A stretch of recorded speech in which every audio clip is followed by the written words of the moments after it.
We are going to study on process abstraction. Before that, let us recall what we have discussed in last class.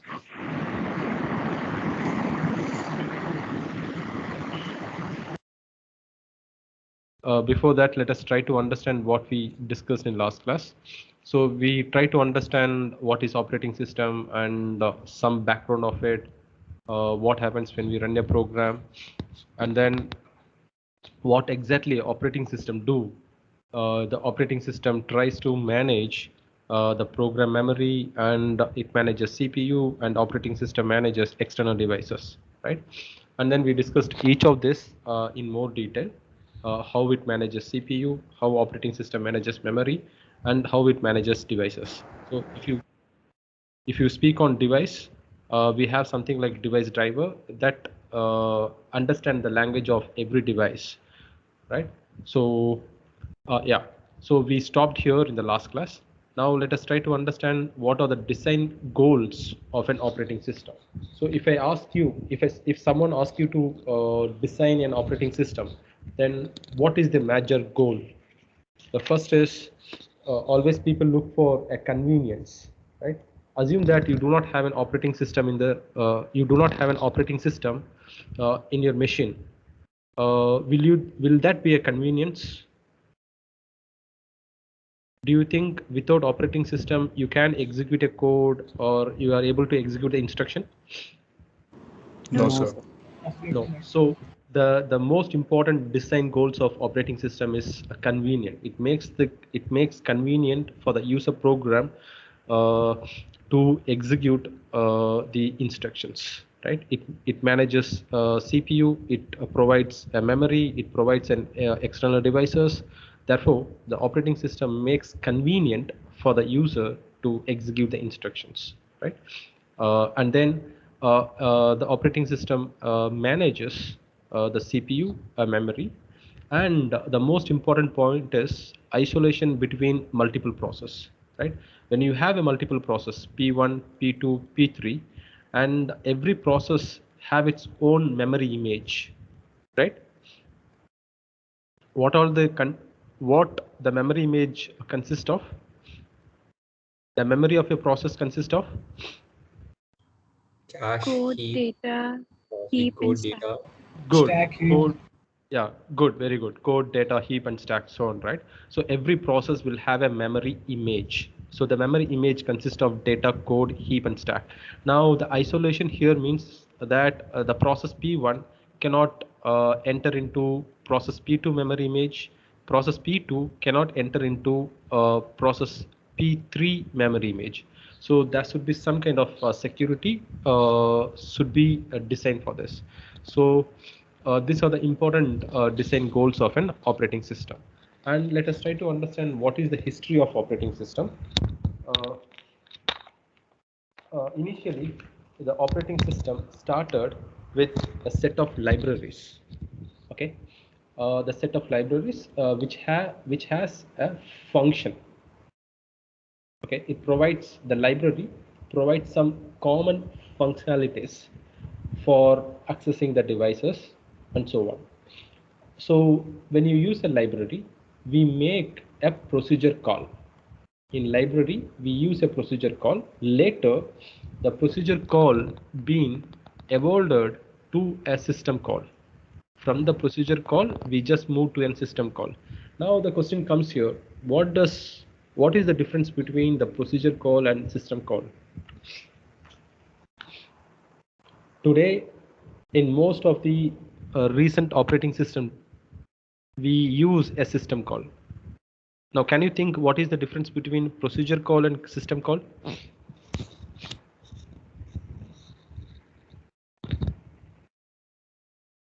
What is your idea on this?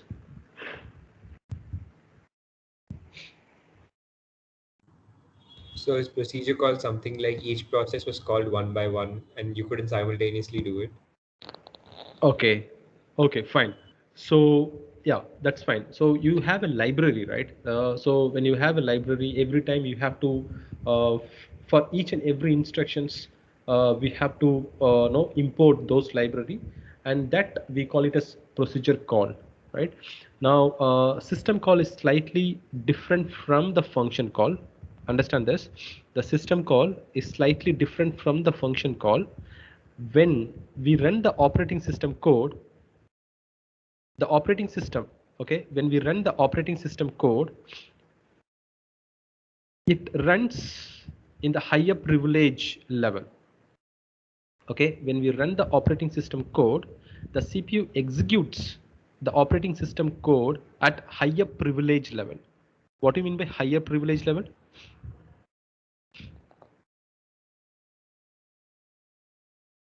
What do you mean by higher privilege level?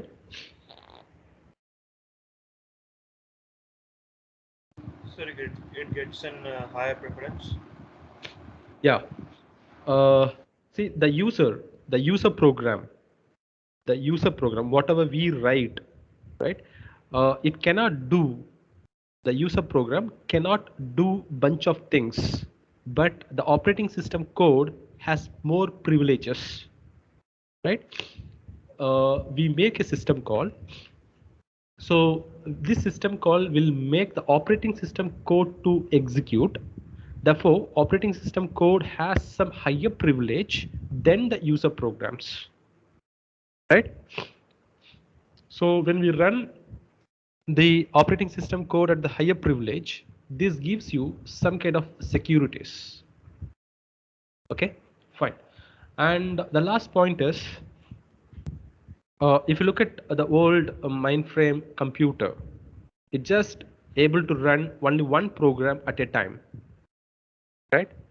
Uh, but today you have a laptop, desktops, and so on, runs the multiple different process at the same time, right? Multiple process concurrently. So this is a small history of operating system. We started with the library and then it moved to system call.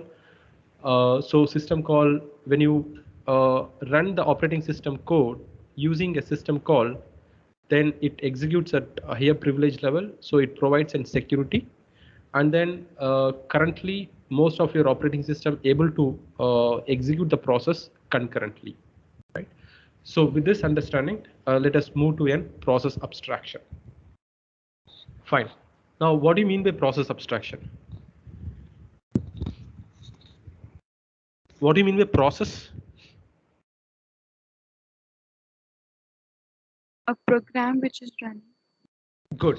A programs or a kind of instructions to be executed, right? Now, what do you mean by operating system provides process abstraction? What do you mean by this?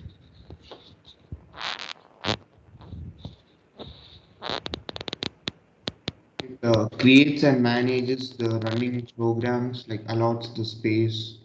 Good, exactly, good. Now, operating system provides process abstraction, which means that the process is created by the operating system. Okay, now look at this.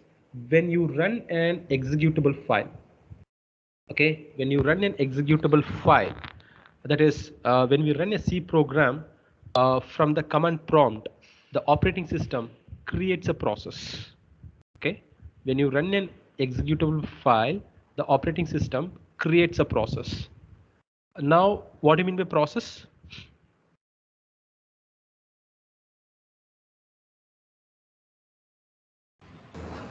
A running Instance program. of a program. Yeah, the process is nothing but a running program, right? So now, and the operating system time shares a CPU across multiple processes, right? That is virtualization of a CPU. That is, operating system gives the illusion operating system gives the illusion to each process that it is alone in the CPU, right? But operating system makes sure that multiple processors shares the CPU. Okay. Now, uh, now the question comes: how the CPU shares the multiprocess, or how the multiprocess shares the CPU? How it does? What is the mechanism behind this?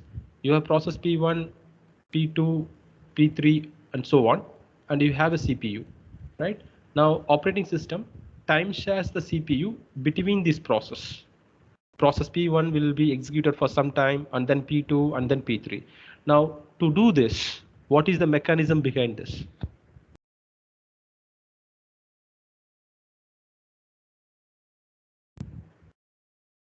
What is the mechanism behind this? Can you think of?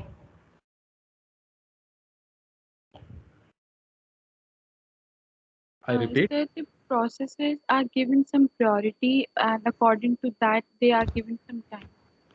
Okay, good, fine. Now every process, okay, in operating system, every operating system has a CPU scheduler. Okay, every operating system has a CPU scheduler. Now this CPU scheduler is nothing but the piece of code.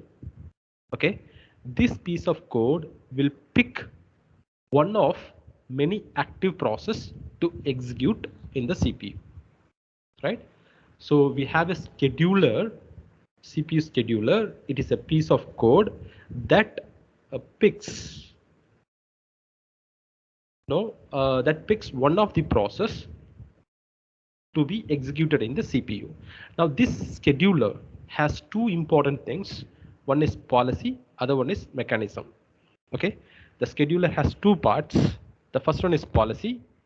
This policy decides which process to run. Okay, and like if you have 10 process currently active in the program, currently active in the system, it decides which process to run.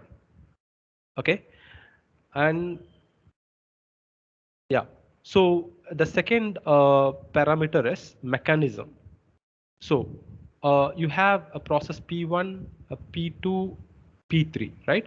Now currently the CPU scheduler pick the process P1 to execute, and then the CPU scheduler will make a context switch, will switch from the process P1 to P2 for the execution. This we call it as mechanism, right?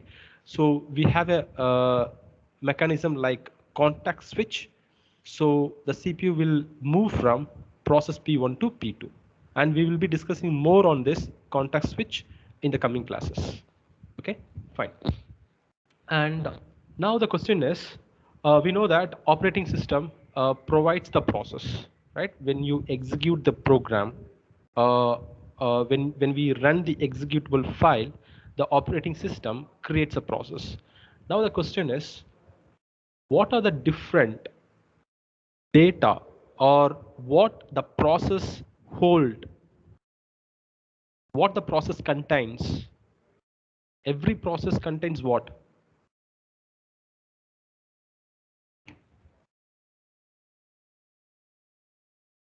Can you think? Program. Okay. Okay. Okay. Code stack. Okay. Okay, fine. So every process in the system will have all of these parameters. The first is unique identifier. Every process will have a process identifier. Okay. Every process that is created in the system will have a unique identifier, which is called as PID, process identifier.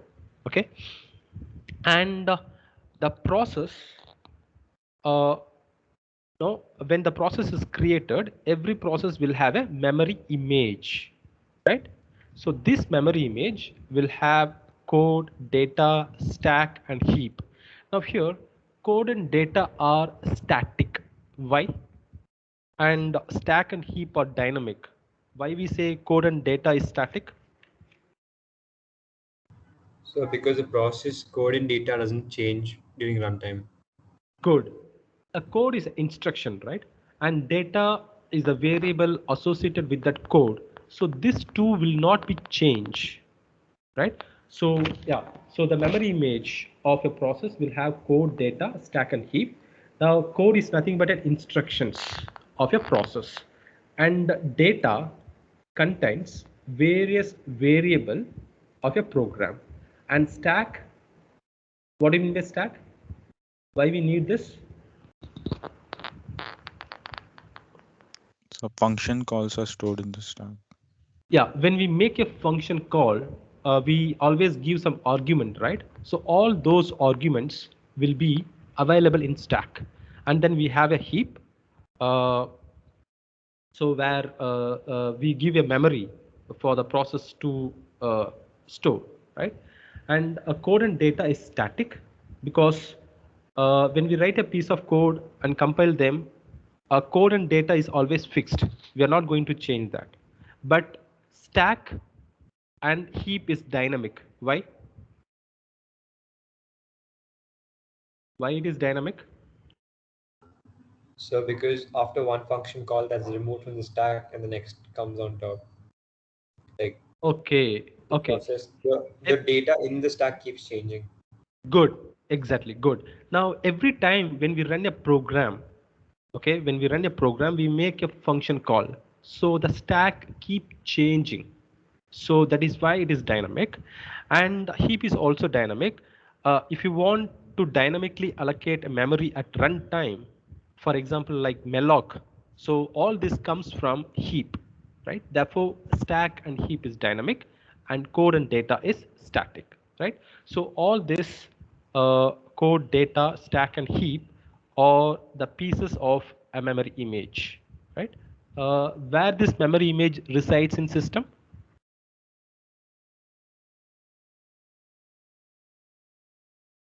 The memory image of a process resides in the system dash, in the dash location. Register. No. RAM. Good. It's a RAM. Good. Fine. Okay. Now, when the process is running, okay, we also have a CPU, right? We have a CPU context. Now, CPU has several registers. Look at this diagram. CPU has several registers. One is program counter, data registers, and stack pointer. Okay. Now, what does a PC does here?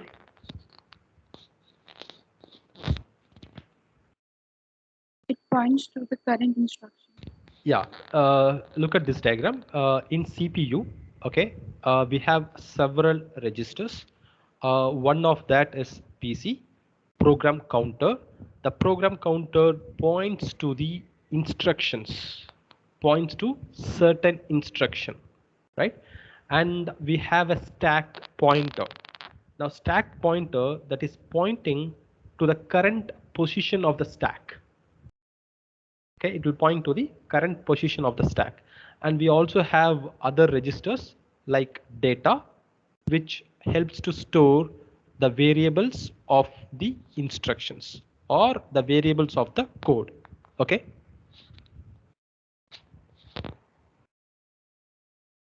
Okay. Fine. Yes, sir. Then, yeah, good. The next is the file descriptors. Okay. So what I mean here is when the process is executing or when the process is created in the system, the operating system will make all of this, that is memory image, CPU, file descriptors, all of this operating system will make available for the process to execute the instructions, right? And next is a file descriptors. Now we have a bunch of open files. The process is writing something to the screen. We have something like standard out, standard in. So standard out, it prints the message on the screen, and standard in, it takes input from the keyboard, right? Now, see, when we create a process, the process needs a memory. So the memory image provides that. And when you have a process, we need to execute the instructions. So CPU has several registers to do that. Once you create the process, we need a file descriptors to point the output on the screen and to get an input from the user. So once the process is created, we have all of these parameters in the system. Okay, right from unique identifier to the file descriptors, right? Good. Now, how does the operating system creates a process? As of now, what we try to understand is, we know that operating system provides process abstraction, and then we try to understand what are the different informations of every process will have. Now the question is, how does operating system creates a process?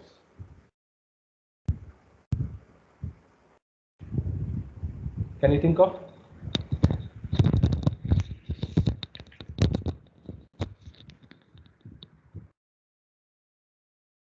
Okay, fine. So to create a process, we have a disk, we have a CPU, and we have a memory. All right.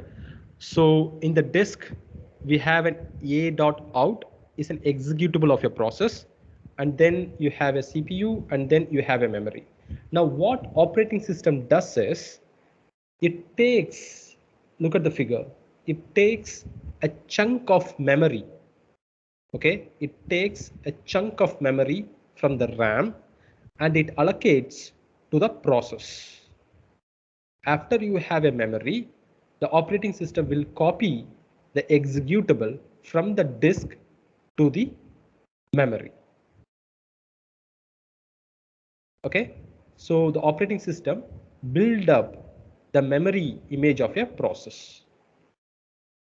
Then it opens, then operating system opens the basic files for the process to communicate. Okay, it opens standard in, standard out, standard error. So all of these files that process want, the operating system open all of this. Okay, and then the operating system make the program counter to point the first instruction in the code. Okay, this is how the operating system creates a process. So, Yeah. so can you explain what are these standard in, standard out files once again? See, I said here, the standard in, it takes and see, you have a process. A process is nothing but instructions, right? When you execute the instruction, you may need an input from the keyboard, right? That is what the standard in is. It takes input from the keyboard. The standard out is, it prints the output on the screen. After the instruction is completed, the execution, the output will be displayed using std out. The process need all of this.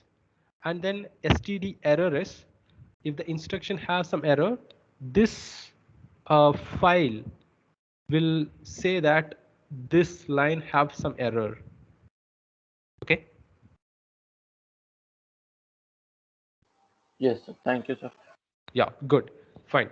So next is, the most important is the states of your process. What do you mean by this?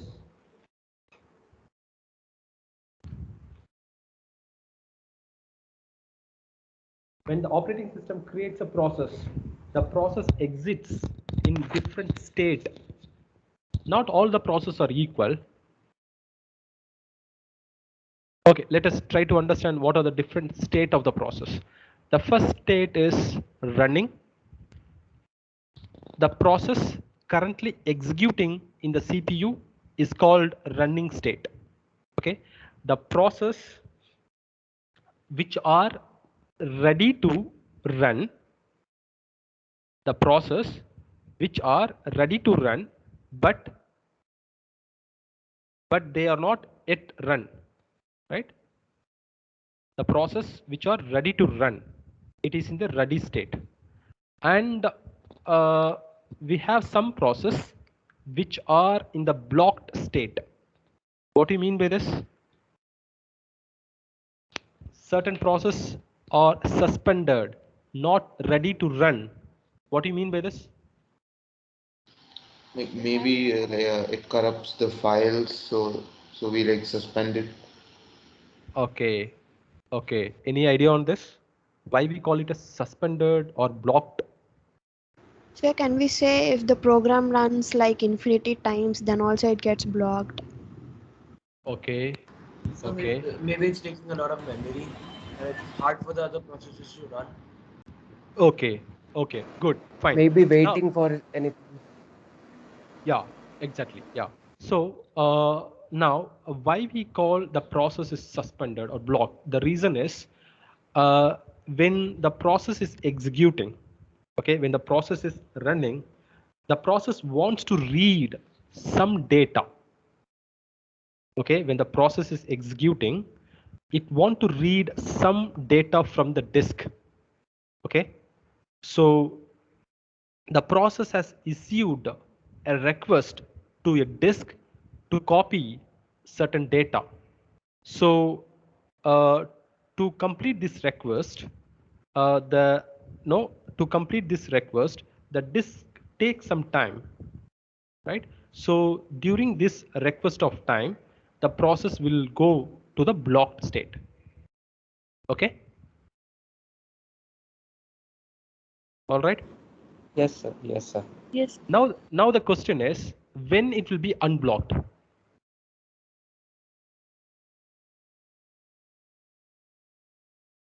So you have a process P1 is running in the system. It makes a request to the disk to copy some data. Therefore, to complete this request, which is given by process P1, the disk will take some time. So the process P1 will go to the blocked state. Now, when it will be unblocked? When the data is ready in the disk, when the Good. request is fulfilled. Yeah, when the request is done by the disk, then the disk raises the interrupt. Understand this? When disk complete the job, the disk rises or issues an interrupt. It says that whatever data you asked, it is ready now. Only then the process will change from blocked to unblocked. Okay. So what do you mean by disk issues like? Okay, fine. So the process P1 is requesting some data to be read. Okay, so it just requesting the disk to read some data or some file. Now the job of disk is to complete the request. Now the disk is trying to read a file which is required by process P1. Once the job is done by disk, it will interrupt. It will say that I done a job, whatever you ask me. Then the operating system will move the process from the blocked to the unblocked state. Okay. Okay, sir. Yeah, fine, good. And we also have a new state, which means that the process is created and yet to run, and we have a dead state, that is which are terminated, the process which are terminated. So these are the different state of the process. We have running, ready, blocked, new, and dead. Okay, fine. So Can I ask one question? So what happens when disk doesn't accept the request? no, disk will not, because see,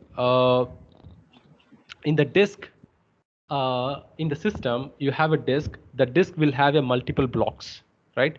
So all of the data will be stored in the disk. So if you want to read something, then the disk will go to this block and will do the job for us. So if the disk is not able to do, then still the process will be in block, and it will ask the process to see what exactly you want. You requested me, but I am not having that. So it will have some kind of instructions, interaction between the process and the disk. Okay, sir. Yeah. Okay, fine. Good. Now we have process state transitions. What do you understand by this figure? Look at this figure for minute time. What do you understand by this?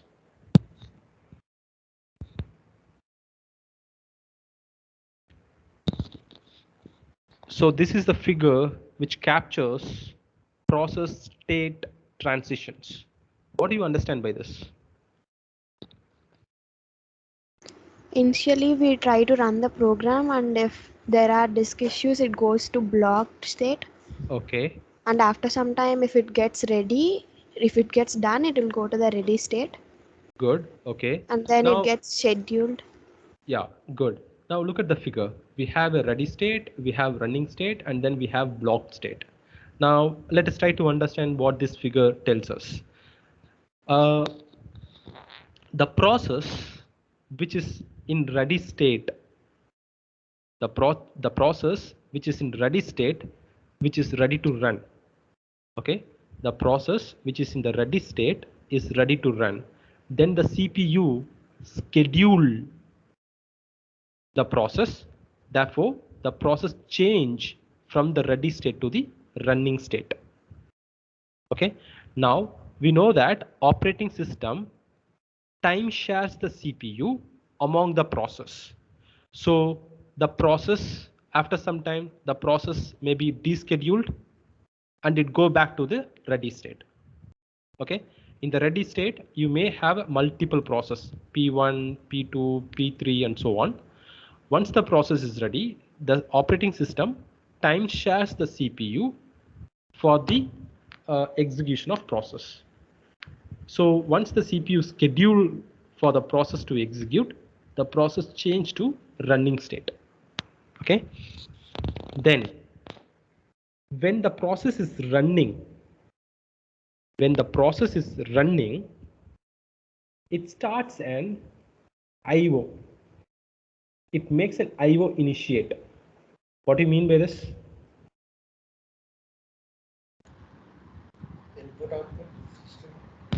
Yeah, it needs some input from the disk. Okay, when the process is running, it made a request for the disk to read some data, or to read a data from the disk, or to read a data from the network card. So when this happens, the process change the state from the running to the blocked. Okay, the operating system or the CPU changes the state of the process from the running to the blocked state. Now, when the request is completed, when the IO operation is done, it goes back to the ready state. Okay, when the IO operation is done, it goes back to the ready state. So once the process is ready, the operating system decides to schedule, and it changes from ready state to the running state. You understand this diagram? Sir, why can't we say it's blocked when it's descheduled? I mean, how do you differentiate like descheduled and blocked? Okay, fine. So to understand this, I believe after we discuss this slide, you will better understand. Okay, then if you not, let me answer to that. Okay, now if you look at this example of a process state, so you just take a couple of seconds to see the informations in the table.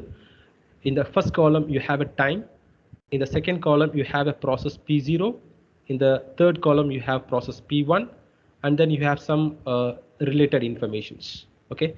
Now, to understand how this process transition, this table will give you answer for it. Let us try to understand this. So we have two processes here, P0 and P1. Okay. Initially, the process P0 is running. Yes. Look at the state of the process P0. We have P0 and we have P1. We have a time here. So at time step 1, the process P0 is running on the CPU. For how many time slots?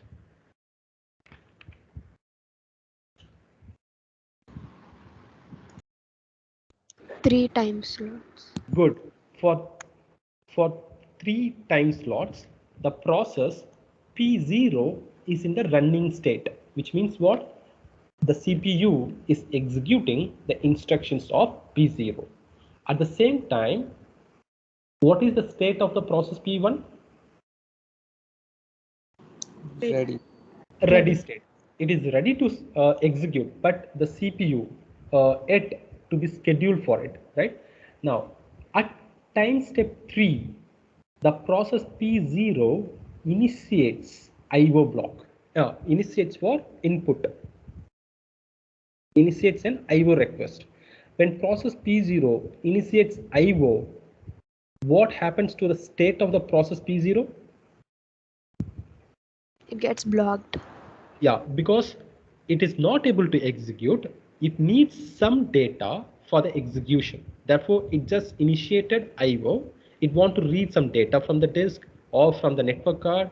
So the state of the process P0 moved from running to blocked, right? Now, at time step 4, the process P0 is blocked and the CPU schedules process P1 for the execution. So the state of the process P1 change from ready to running state. Okay? Yes. Yeah. Now, the P0 requested for some data and the disk takes some time. So at time step 4, a process P0 is blocked. At time step 5, process P0 is blocked. At time step 6, the process P0 is blocked and the process P1 is running, right? Now, look at the time step T7. At time step T7, the IO operation is done. Whatever requested by process P0, the operation is done. The request is completed. Now, once the request is completed, the disk will interrupt. The disk will interrupt and it says that it sends a message to the operating system that I'm done with the job which is requested by the process P0. So the state of the process change from blocked to the ready state. Okay? Yes, sir. Yeah. So the process P1 is running.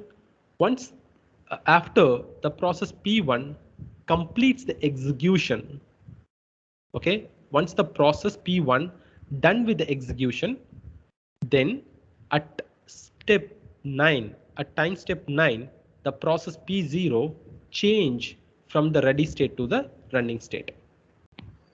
Okay? Got it, sir.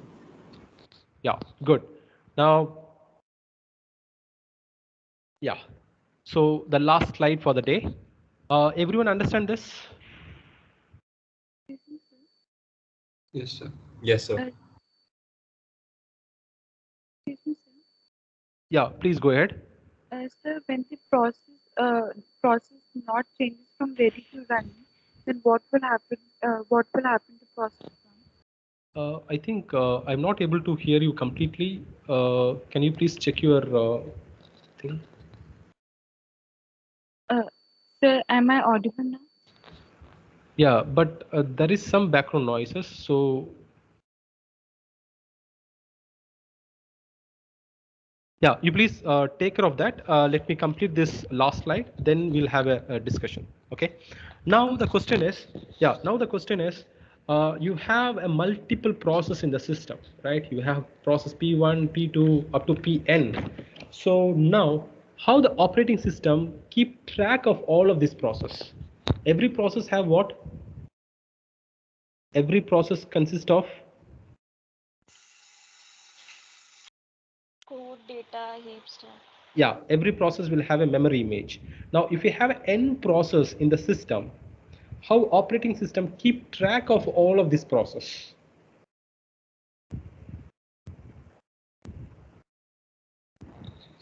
Okay, so in operating system, it uses data it uses data structure algorithms to track the process.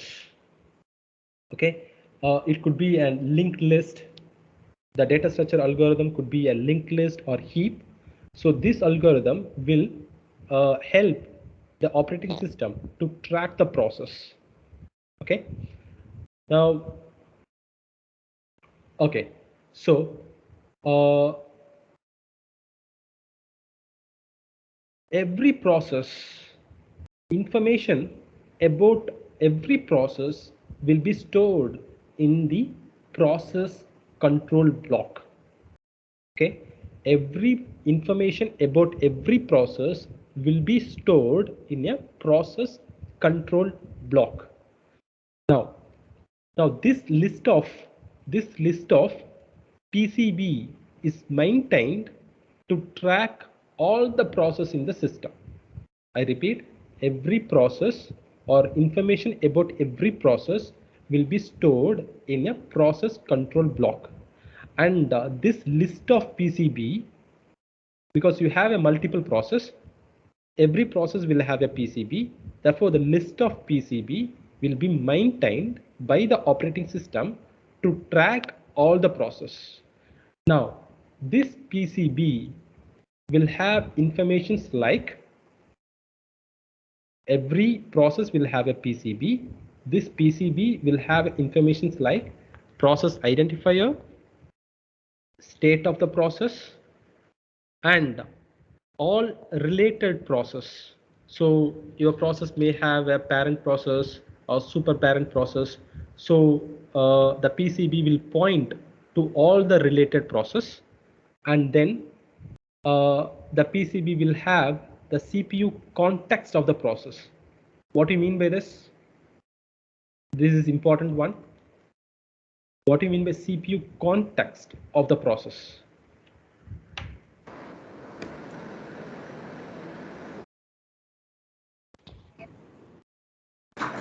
Maybe the process count where the CPU has left the process when it was like preempting it. Okay, all That right. it all gets saved. Yeah, good. Now when the process stop executing, okay, when the process stop executing, it get blocked, right? Now the process has to remember where it is stopped. See, in the code, every process will have a code of instructions. So it will be executing first instruction, second instruction, third instruction. When it is executing the fourth instruction, it is get blocked. So the process has to remember at what instruction it has been blocked. So some part of PCB is used to store the CPU context, at what line the program or the process stopped execution. That information will be stored in the PCB. That is what we call it as context. And it has informations about memory locations and the list of open files. So all of these informations will be available in PCB, process control block, for every process. Okay, so I stop here. Now Sir, so it is as open we for are using pointers here, is it linked list? yeah, that's what I said here. Different operating system uses different data structures. It could be a linked list or a heap or whatever the data structure algorithms.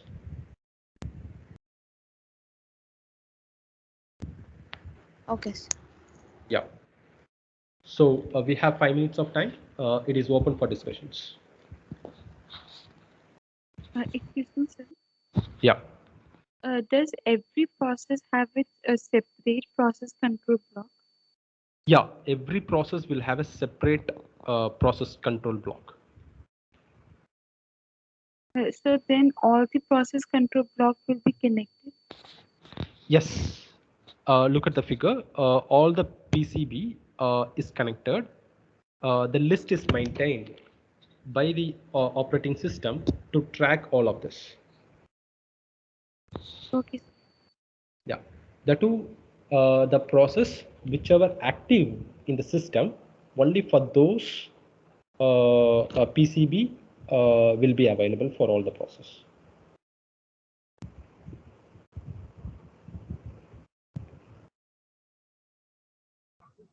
So, sir, how does PCB identifies a parent processor? Okay, good. Now, see,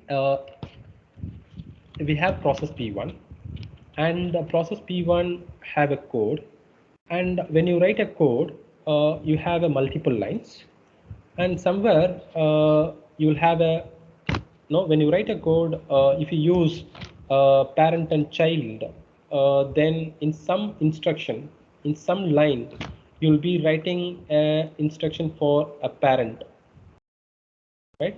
Now the process P1 have some instructions related to the parent. So when the CPU execute this, that particular line where you have a parent process, then the operating system keep track or points to this parent process.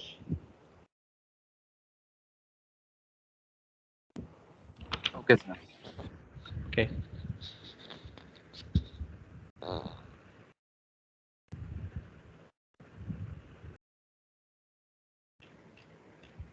Yeah, I think somebody asked me a question and then I said I could not hear it properly. Can you ask now? Yes, sir. Sir, when the process not changes from the ready to the running state, then what will happen to process? When the process is not changed from ready state to the running state, right? Yes, sir. When it changes like from the line number 8 to 9, then what will happen to the process 1? No. What will happen to process P0, right? No, sir. Process 1. Now, what I understand from you is you have process P0 and process P1, and at time step 8, the IO request is done, and process P0 is changed to ready to running, and the process P1 done with the execution.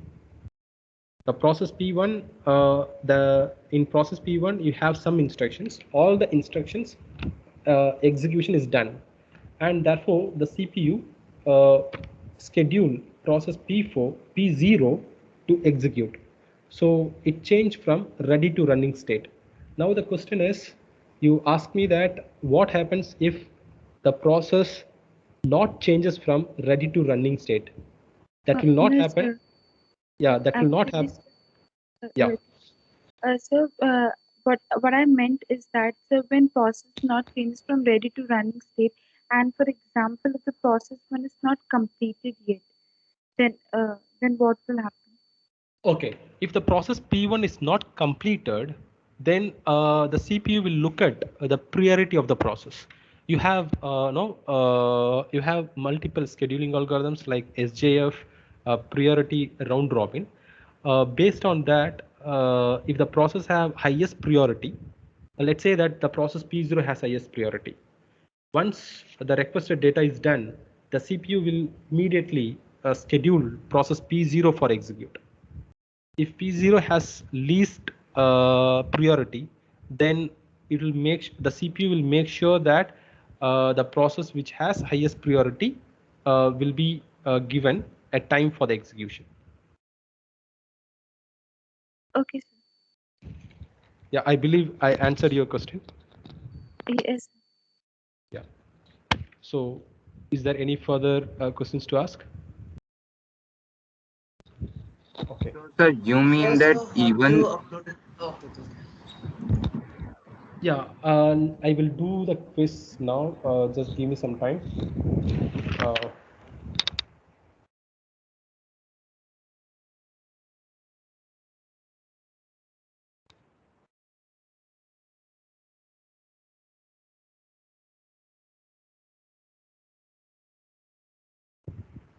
Yeah.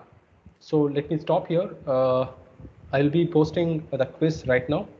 I request everyone to do it. So one question, sir, have you uploaded the presentation on MS Teams or Vita? Yeah, every day before a class, I do that. I request you to please check your VTOP. I believe you have that. Can you please Yes, check? sir. Yes, sir. Yes, sir. Yes, sir. It's there, sir. Yeah, good. Good, fine. So I will be doing this prior to the class, at least a day before or just a class before. Probably a day before will be fine. So just have a glance before you come to class. Okay.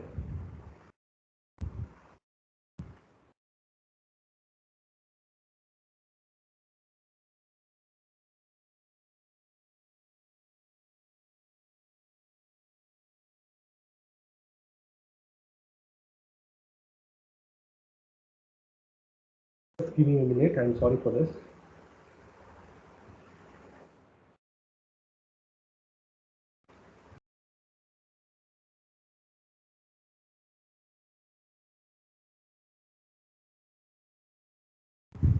Okay.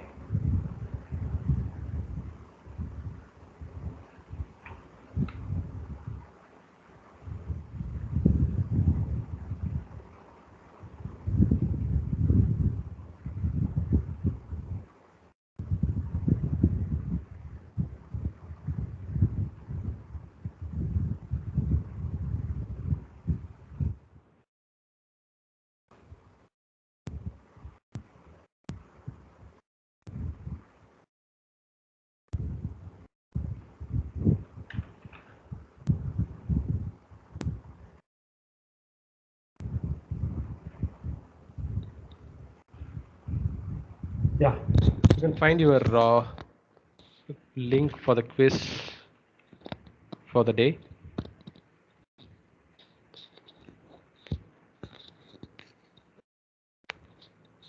I request everyone to complete this. So we'll end now.